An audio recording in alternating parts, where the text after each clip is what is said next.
Orang yang nggak suka konflik berarti membantu Menteri Pertahanan. Meskipun dulu kamu milih 01, dapatnya 02. Itu barokahnya Indonesia. Milih 1, dapat 2. Betul, saya itu punya doanya Mbah Mun. Sebelum wafat beliau itu nyatet doa. Itu diantara doanya itu Allahumma alqi bainahuma ulfatan wa mawaddatan. Ya Allah, jadikan dua tokoh ini yaitu Jokowi dan Prabowo, Pak Jokowi dan Pak Prabowo ulfatan, saling asih dan saling mencintai. Dulu ketika masih panas itu saya baca doa itu agak ini bener gak? Saya Jumat sebelum Yai Haji itu masih ketemu Jumat. Beliau cerita kalau mau ketemu Megawati, terus ketemu Bu Mega di Sabtu. Ahad beliau terbang ke Mekah, terus Selasanya wafat. Selasa keberapa itu hanya hari Selasa. Itu diantara doa yang dititipkan sama anak dalam itu, doa itu. Yang baca juga agak-agak ini yang bener aja doa ini. Terus uniknya doa itu ditutup min abdikal fakir memun zubair. Ya Allah, jangan lihatlah saya, kata Bangun di doa itu, lihatlah saya yang berdoa. Barang kemarin setelah pelantikan menteri ternyata seperti itu saya tambah kagum bahwa kita punya guru seorang wali, jadi doain sesuatu yang mukal saja kesampaian. Doain yang mukal saja sampai teks itu sekarang masih saya simpan, tulisan tangannya Mbah Mun. Itu dulu diberikan anak dalam. Kalau saya itu nerima wasiat jadi pengurus, jadi beberapa kali saya ditawarin jadi pengurus PBNU, saya nggak mau, sampai berkali-kali nggak mau. Hanya PBNU tidak kurang akal pakai tangannya Mbah Mun supaya agak maksa saya. Karena saya memang dari dulu nggak punya rencana jadi orang besar, biasa aja, gak jenengan itu kan enak. Mau ngopi santai, mau melarat ya pantas, mau keliru ya pantas karena ada kiai itu. Jadi enak lah. Jadi kiai itu kan tidak enak.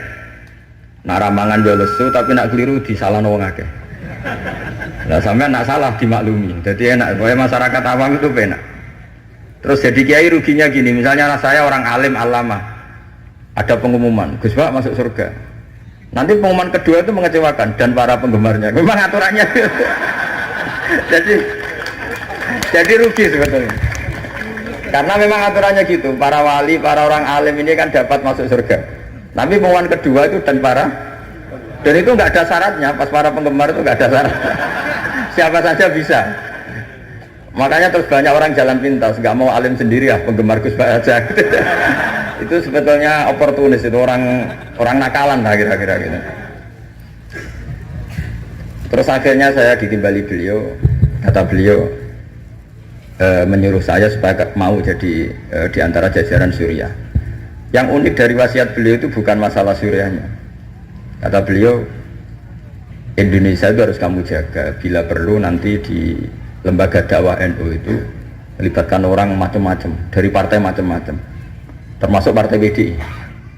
Terus ketika tak tanya kenapa ya, sing iso jogo Indonesia itu nasionalis dan religius, dan yang menjaga ini penting, kata beliau. Ojo sampai Indonesia itu dosa paten pinaten. Carane ya aku kudu rukun mbek Megawati dan mewakili kaum religius dan nasional. Kalau nak paten pinaten repot kayak Mesir, Syria. Jadi fikihnya Mbah Mun itu jangan dilihat misalnya seorang kiai ketemu Mega, enggak. Lihatlah ini satu ikhtiar supaya Indonesia itu damai. Kenapa? Indonesia. Saya termasuk santri yang akhirnya mencari-cari argumentasi itu. Singkat cerita, saya nyari itu di khazanah-khazanah kitab dan ketemu, yaitu Rasulullah pernah berdamai dengan Suhail bin Amr. Suhail bin Amr itu tokoh kafir Quraisy yang bisa mengendalikan Quraisy. Sekali dia komando perang maka perang. Padahal posisi Nabi sudah di Hudaybiyah, kira-kira 25 kilo dari Mekah. Itu kalau perang pasti banyak korbannya. Dan itu semua perjanjian merugikan Nabi, tapi diterima saja. Asal tidak terjadi saling bunuh, saling chaos, saling kolab. Itu yang ditiru Mbah Mun. Tapi sekarang orang enggak, kadang pakai hitam putih. Pokoknya saya putih pasti benar, ini hitam pasti salah. Yang dilupakan adalah kalau betul orang lain itu hitam, ini pun tanggung jawab kita, karena ini juga umat